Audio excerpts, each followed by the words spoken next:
Assalamu alaikum everyone, welcome back to Developer Maroof.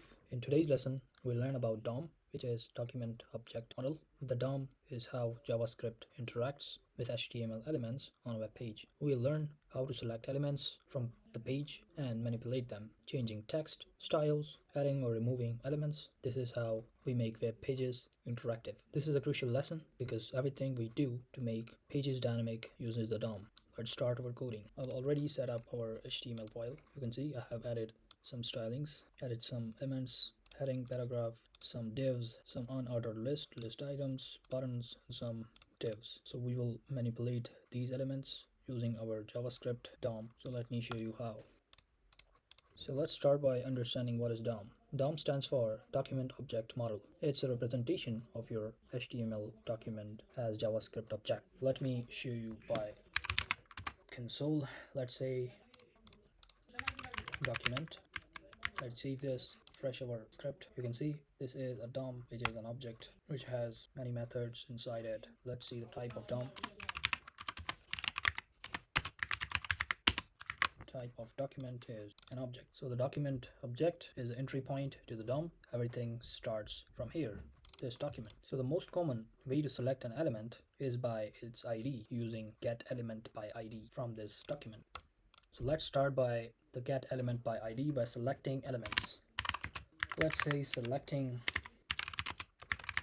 elements by ID, and first we will create a main title. Let's say we want to get our title equals to document, which is our object, and inside it we have a method called getElementById, and inside these strings we should put our ID here. Let's see our ID. Let's see, we want to target this header, which is our title, JavaScript Lesson. So we will copy this ID and paste it inside this, and if we log our main title, save, you can see we are having our h1 and its ID. So this is how you can select one element, and if we want to see this text content inside this h1, you can also see it with main title dot text content. Save it. You can see we are having JavaScript Lesson 18 DOM introduction, which is this one. It is the content inside this main title element or ID,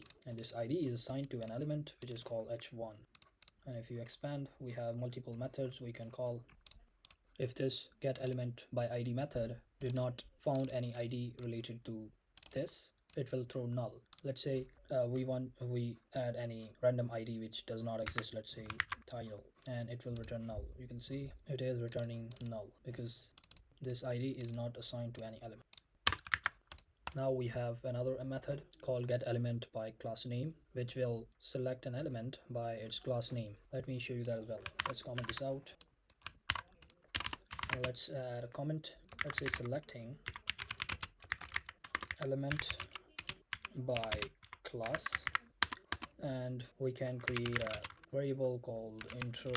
Let's say intro elements equals to document dot get element by class name, and inside this we can put our class name to target any element by its class name. Let's say we want to target this paragraphs. We can copy this class and we can put it here to target this paragraphs. And if we log this intro element, you can see we have two paragraphs because these both paragraph elements have the same class, so that's why we're getting both of it. If you want to see how many numbers of elements we are getting from this class name, you can do it with intro element dot length. Save this. You can see we have two elements, and if you want to get the first one, you can do it with intro element bracket and 0. So at the 0 index we have this, and at the 1 index we have this one. So that's how you can get your elements by class name. So what this getElementByClassName will do is it will return us HTML collection, which you can see here, which is like an array but not exactly an array. You can see it is looking like an array. That is why we can get it with our indexes. And if you want, you can also select all elements of a specific tag type. Let me show you how. Let's comment this out. Let's add another comment. Let's say selecting elements by tag name, which is our elements like paragraph, p, and h1, and button, like this. So let's say we want to get our paragraphs. You can get it with paragraphs equals to document dot get elements by tag name, and inside this we can put any tag name, like let's say I want to target p, which is paragraphs, and if we log this we will have all our paragraphs. Save this. You can see we are having 1, 2, and 3 paragraphs. And if we see inside our HTML, we have 1, 2, and 3 paragraphs inside our HTML. So that's how you can get elements by tag name. If you want to see how many elements are there, you can say paragraphs.length. Save this. We have 3. So this is returning all our paragraph elements on the page. And in modern JavaScript, we use querySelector and querySelectorAll, which works like CSS selector. So let's see it practically. Let's say querySelector, and we want to select our first matching element. To do this, we can use our querySelector. Let's say querySelector, which will select first matching element. Let's create our first para because we want to target our first paragraph, and we can say document dot query selector, and inside this we can put our any element, let's say paragraph. So it will gives us our first paragraph, and if we log this, you can put first para, and we are getting our first paragraph, which is this first one.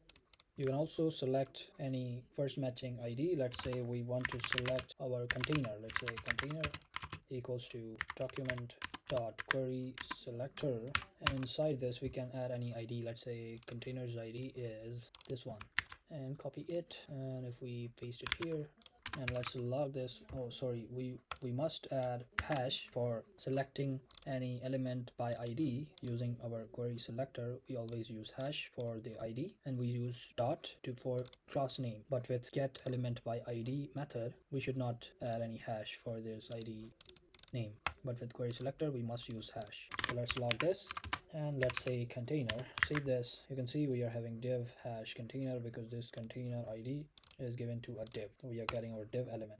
And same way, if we want to get any class, any first matching class, we can say const, let's say intro class equals to document dot query selector, and inside this we can say dot intro to get our first paragraph, the first matching element. You can see we are having p.intro. We are getting this one. These both are intro classes, but this query selector will start from here. It will match this and get us this only. So this is how query selector method works. Now let me show you querySelectorAll, which will get us or select all matching elements. But with only query selector, it is giving us our first matching element, which is single one. But with querySelectorAll, we will get all our matching elements. Let's say it will select all matching elements, and we can have const all paragraphs equals to document dot query selector all, and we can get all our paragraphs and log this, and we can have all paragraphs. Save this. You can see we are having our node list, which is similar to our array. You can see, and if we expand this, we are having all our paragraphs here. If you want to see how many paragraphs are there, you can get it by length. Save this. We have 3. So this is how querySelectorAll and querySelector works. Hope you get the concept. Let's comment this out and move on to our next concept, which is manipulating our styles. You can also manipulate these styles or any element style. Let me show you how. Manipulating styles.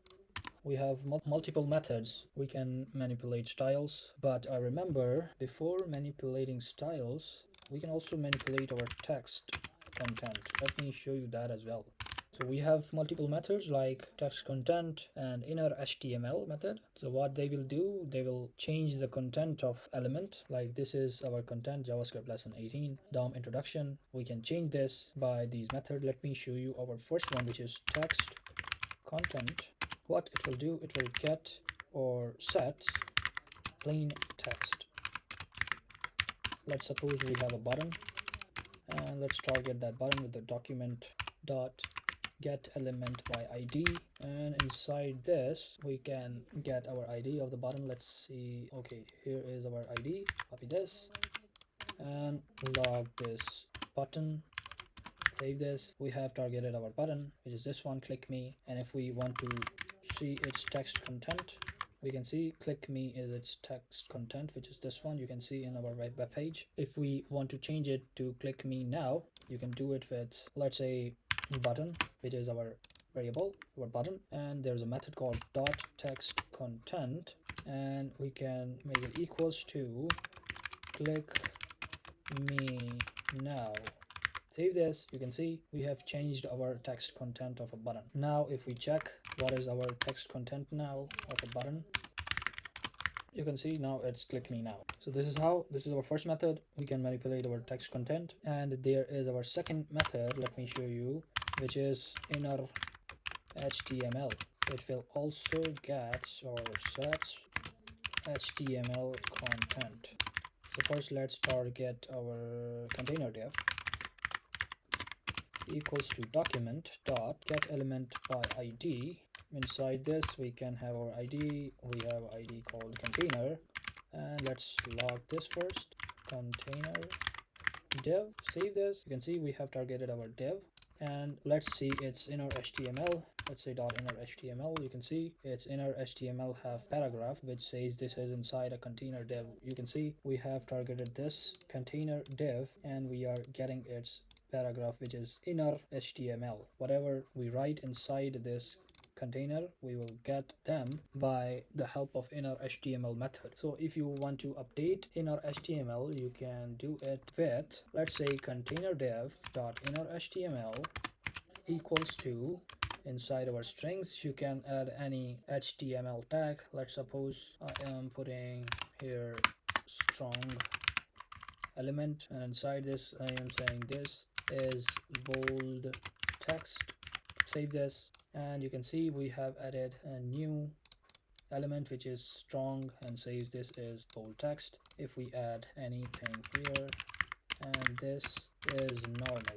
Save this. You can see this is a bold text, this is a normal. So that is how you can also manipulate our innerHTML. If we log this, you see its result. Let's say inside our tool dot innerHTML. Save this. You can see inside this we have paragraph as it is, and we have a new element called strong. This is bold text, and this is normal, which we added right here. So this is how you can manipulate our text content. Use text content for plain text and innerHTML when you need HTML tag. And now let's move on to our manipulating styles.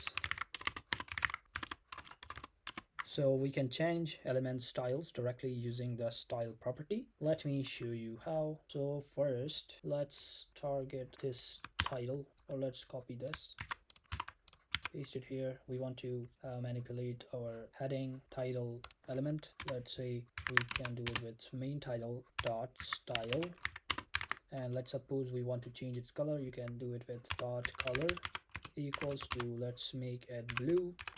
Save this. You can see we have changed our styles of this title. If we want to change its font size, you can do it with style dot font size.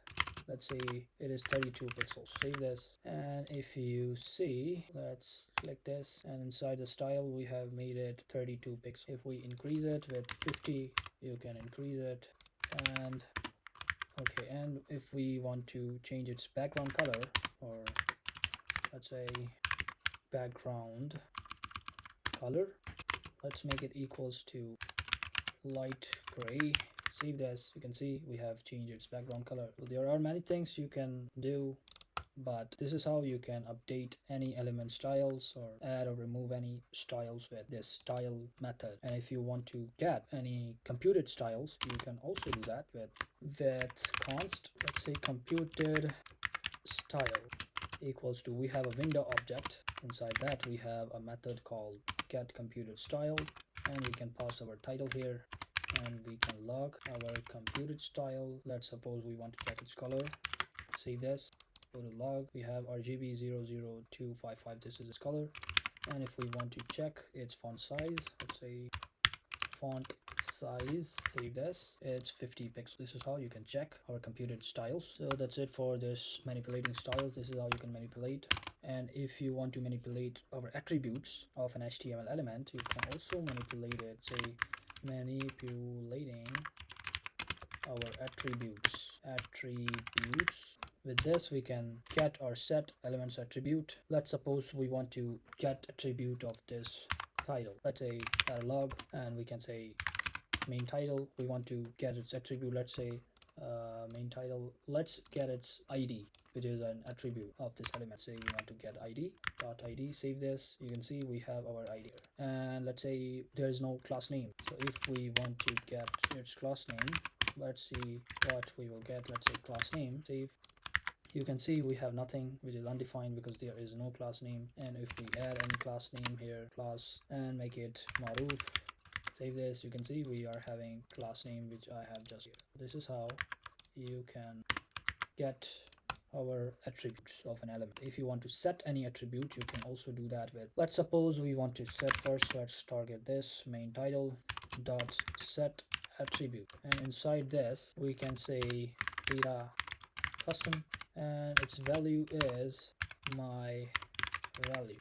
So this is our attribute and this is its value. I have just set it with the setAttribute method. And if we log this, let's see, we have our getAttribute. So we get attribute, and inside this we want to get our data custom. Save this, you can see we are having my value, which is our value of this data custom attribute. We just set it right here. This is our attribute, this is its value. So this is how you can set any attribute inside any element. And if you want to remove, let's say we want to remove this data custom attribute, you can do it with main title dot remove attribute, and inside this we can add any attribute which we want to remove. Let's say we want to remove this data custom attribute which we just created, and if we want to log, let's say we want to get attribute data custom, and now you can see we have null because there is no attribute with this name because we have removed right here. So this is how it works. You can manipulate our attributes. Now let me show you how we can manipulate our classes. Let's say manipulating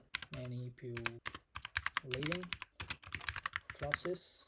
So we have many methods. We can use class name, we can use class list. So the class list property provides methods for working with CSS classes. We can add, remove, toggle, or we can check. Let me show you first our class list. Let's say we have a const. Let's target this first box. Let's say first box, and we can target it with document.querySelector, and we can target our first, or let's say first box, and log. Inside our log we can have first box. You can see we have our div, which is our this one. We are targeting this one, and you can get class list.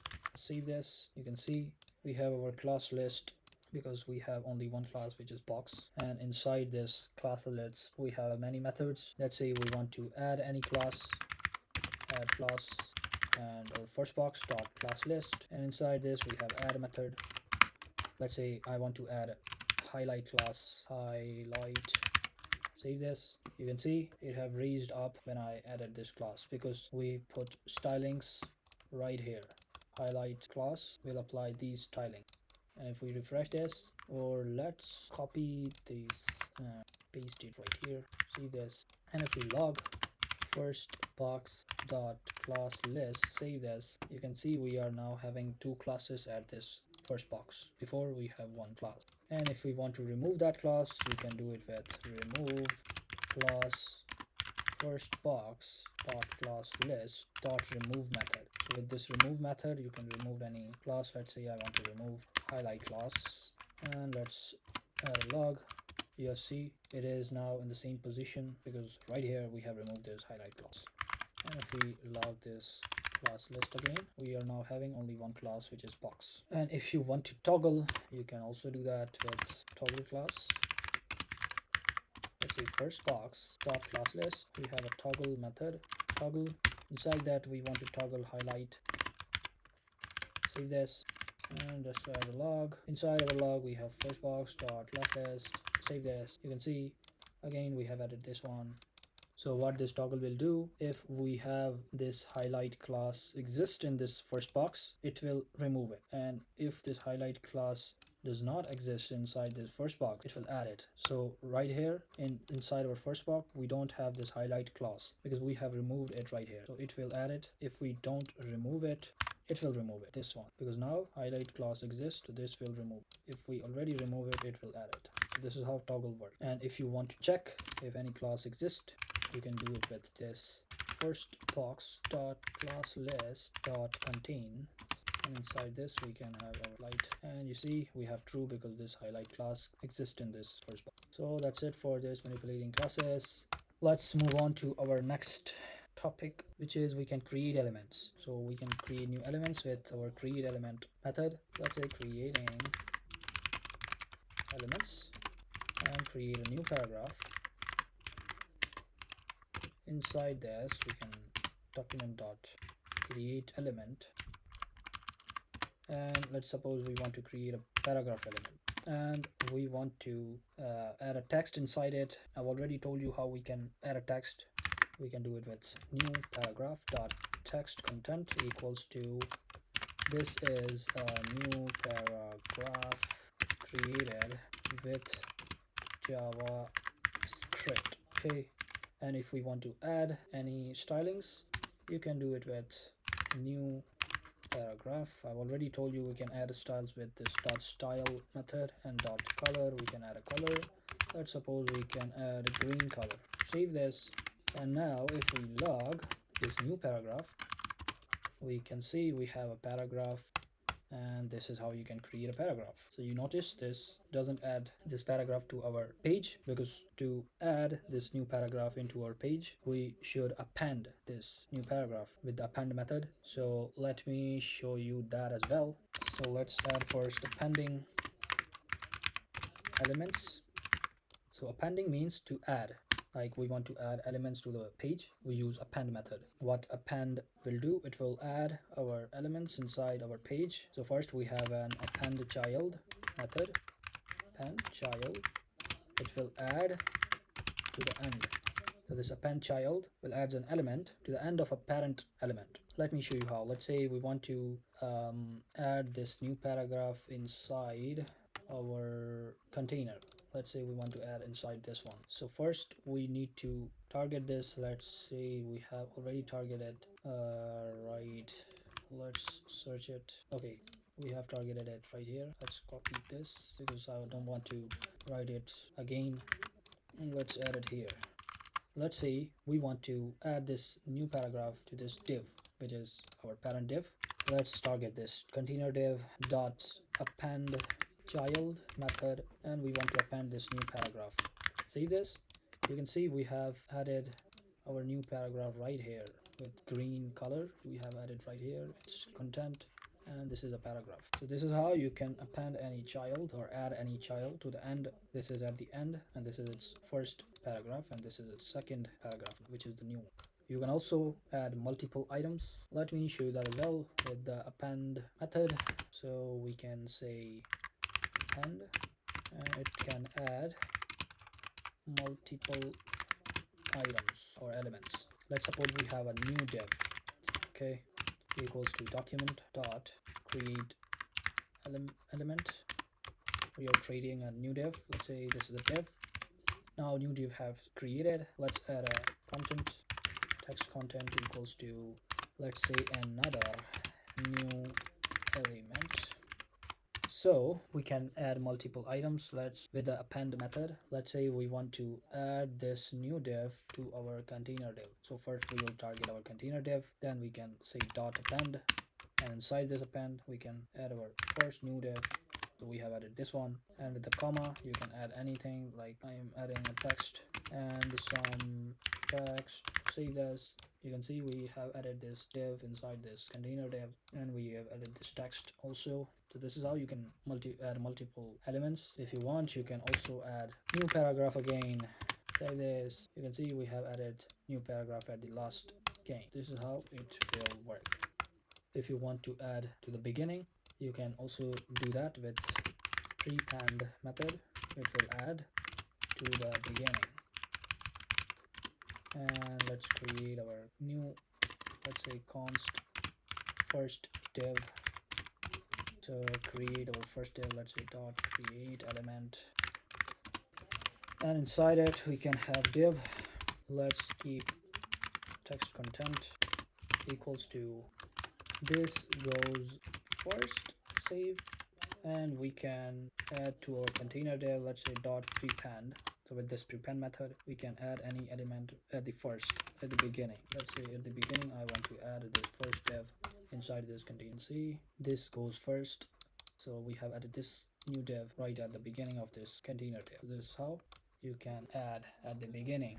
So that's it for creating appending elements. Now let me show you how we can remove element. Let's say we're removing elements. So to remove elements we use remove or remove child. So we have two methods. First one is remove, which will remove element. Let's first get our list, which is this one, item 1, item 2, 3, and we are getting it with id. Let's suppose we are in document dot get element by id.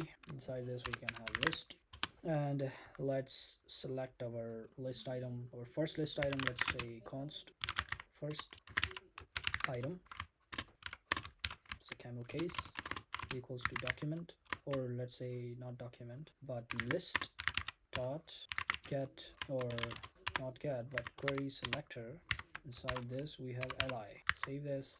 So this list id is given to this ul, which is our list. Inside this we have list items. We are targeting only the first one with this querySelector method. And if we log this to see its content, we can say first item dot text content. Save this, and let's see our log. You can see item 1. This we are targeting this one. So if we want to remove this first item, you can do it with first item dot remove method, and we can just keep it like that. You can see we have removed our first item and we are getting only item 2 and item 3. So this is how you can remove our first item. Now if you want to remove second item, let me show you with our remove child method. It is the alternative method. Let's suppose second item equals to list. Let's target our list, our ul, which is unordered list, and let's say querySelector, and we are having li. Now let's put a condition. Let's say if second item, if we have a second item, we can say list, then from the list we can remove child, and remove this second item. Save this. You can see we have removed our second item as well. So this is how remove and remove child works. This is the alternative way to remove any element. So that's it for this remove elements methods. And if you want, you can also replace elements with our replaceWith method. Let me show you that as well. Replacing elements. Let's say const last item. Let's target our last item and equals to, or let's uncomment this to target this list dot querySelector, and let's select our li, and let's put a condition. If we have a last item, what you will do, you will create a new item. Then for creating the new item, we can say document dot create element, and inside this we want to create new li, and we can add a text content inside it. Let's say dot text content. Inside it we can say new item, and let's say we want to replace our item 3 to this new item. You can replace it with, let's first target our last item and replace that. last item replace with our new item.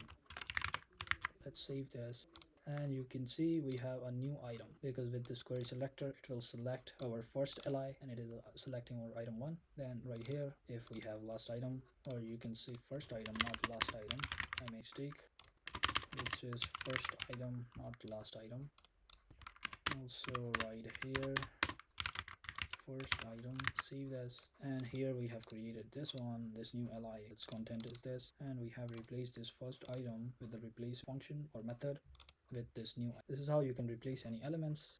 So that's it for this replacing element methods. Now let me show you our final topic, which is traversing the DOM. So what traversing the DOM means? It means we can navigate the DOM tree to find related elements. Let me show you that with log. And inside this, first we should target any element. Let's say we want to target this container, this div container. Let's put that, and container div dot parent element. Let's say we want to see its parent element. Its parent element is body. Let's see. This is our container div and its parent element is body, because this element is inside our body element. This is how you can check. Let's say if we want to check our container div, what we want to check, we want to see its children. You can see its children is only one, which is paragraph, which is its children is this one, because this is inside this container. So now paragraph is children of this container, and container is the parent of this paragraph p. You can also do it with first child. We will get text, because its id is text definitely, or we don't have id, so we are getting only text. Or if you can say first element child, it is p.